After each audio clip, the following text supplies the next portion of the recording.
Well, I don't know if this means that maybe your potholes aren't going to get fixed anytime soon, because roads agency Sanral has had a bit of a blow. They're tight-lipped about whether their tender processes have been corrupted. The board of the South African National Roads Agency has acknowledged, however, that some irregularities were overlooked in 5 projects to fix roads. Those tenders, totalling over 17 billion rand, have now been cancelled.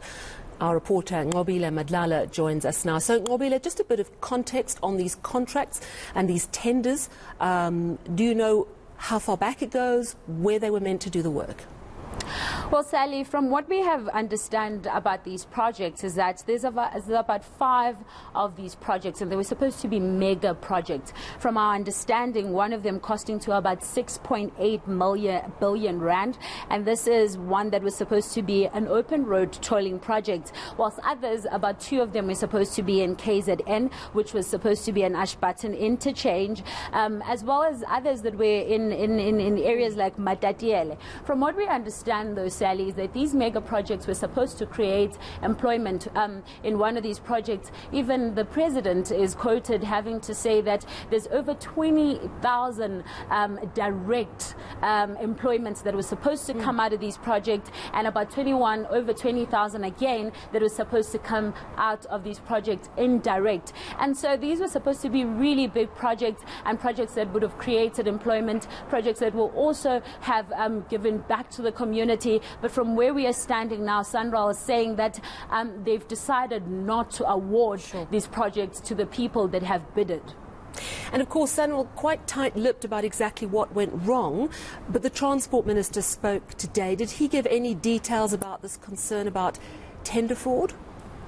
Well, Sally, the Transport Minister, if you've ever heard of this saying that don't call me, I'll call you, in this case, Nqobile Madlala has just said don't call me at all. And this he was saying to the tenderpreneurs. He says he's been receiving calls that have been asking him to basically help with the tender process, and he says he's not in charge of that, and therefore he's not going to implicate himself. In fact, he was quite clear in saying that as a minister he's got separate duties, as well as Sanral board has separate duties, but if anyone feels that this process has been unfair, they must approach the court of law and do it accordingly, so that he can hold the Sanral board accountable for that. But let's listen in.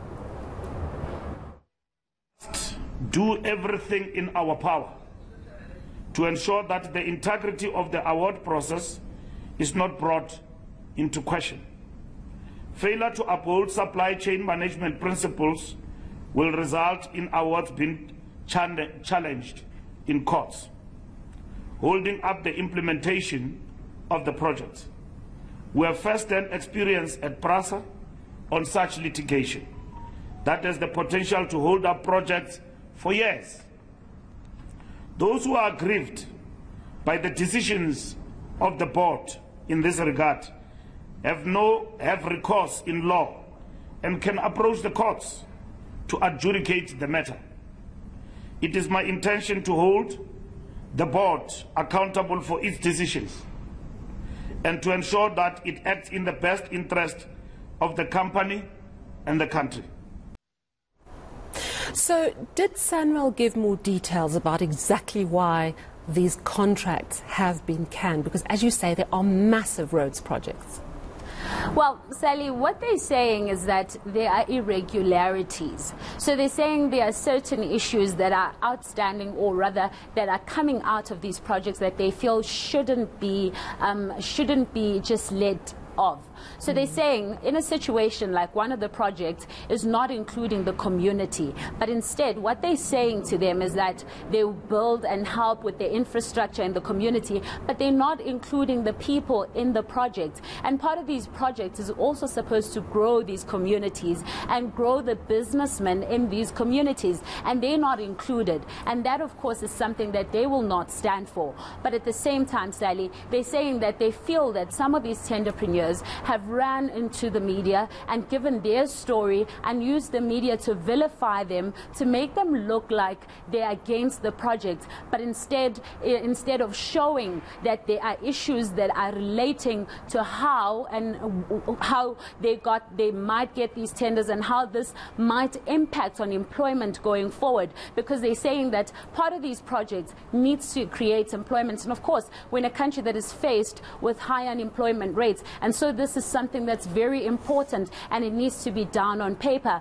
but none of that is provided. Meanwhile, others are even going as far as they are designing the project, giving the specs and going to bid for the same project. Now this is something that they're saying that this cannot go forward, and this is why they've decided not to give these projects to go forward, and instead they're now going to a different company to say that an independent company must look at the tender processes and go forward with that. And of course that is in about 4 months. They are aiming that in 4 months these projects can start over again. But let's listen in. We invoke the Zondo Commission because it seems some of the bidders for the tenders Sanral has decided to re-advertise have learnt nothing from the Commission. They think we are still in the past when bidders could apply public and political pressure on public organizations to award them tenders irrespective of the provisions of the PFMA. This is how state capture was born, and it is how Sanral will end up captured, if it isn't already, if none among its accounting authority, management, staff and stakeholders do not respect legislative prescripts pertaining to public procurement. Some quite strong words there from Sanral, saying that they will not be captured. This is how it happens. We're not standing for it. It is perhaps gratifying to see public entities making such a firm stance, being absolutely sure that there is no corruption in those contracts. Thank you very much for that update. That's our reporter, Nqobile Madlala.